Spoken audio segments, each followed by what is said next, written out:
kaysa makakuha mo ang gusto mo. Gonggong! Ayok ka!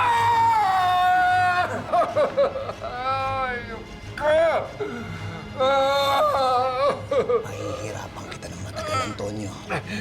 Uulit-ulitin ko ang lahat ng sakit na mararanasan mo ngayon.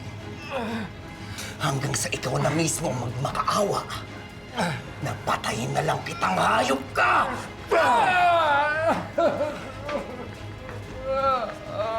Pero hindi ko gagawin. Wala kang pinagkaiba sa ama mong demonyo! Ha? Hayop! Ipaparanas ko sa'yo ngayon ang impyerno! Magsalita ka! Anong ginagawa ni Vanessa doon? Ha? At bakit tatay ang turing niya kay William? Sagot! Ayaw mo sumagot? Ayaw mo sumagot? Ano ang ugnayan ni Vanessa at ni William?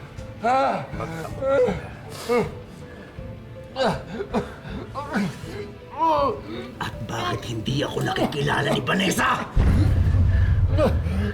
Bakit? Anong ginawa niyo? Anong ginawa niyo?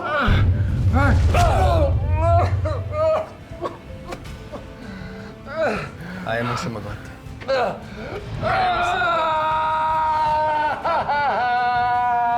Kung patayin na lang kaya kita dito. Ba't di mo ba gawin? Patayin mo na ako! Para kay Hilda sa pagpatay mo sa kanya. Ito ang asawa niya. Si Hilda. Papatayin natin siya. Pag nakaw mo sa anak namin, nagpalit mo si Calvin! Ha? Mamukunin ako! Akin na yan ako!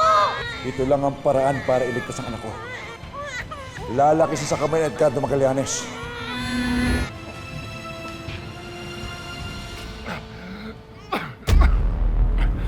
Lumabas din ang totoo na hindi mo ako kayang patayin, Edgardo.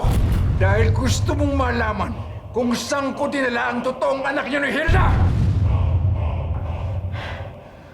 Nakapatid na Elias!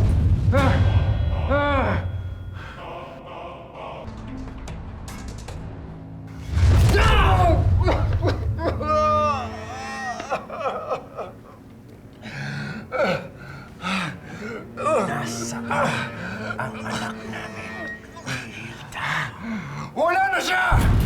Matagal ko nang tinapon sa ilog at pinakain sa mga isda!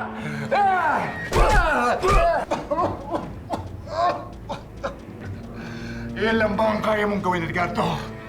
Ang bugbugin ako habang nakatali! Bakit hindi mo ako pakawalan?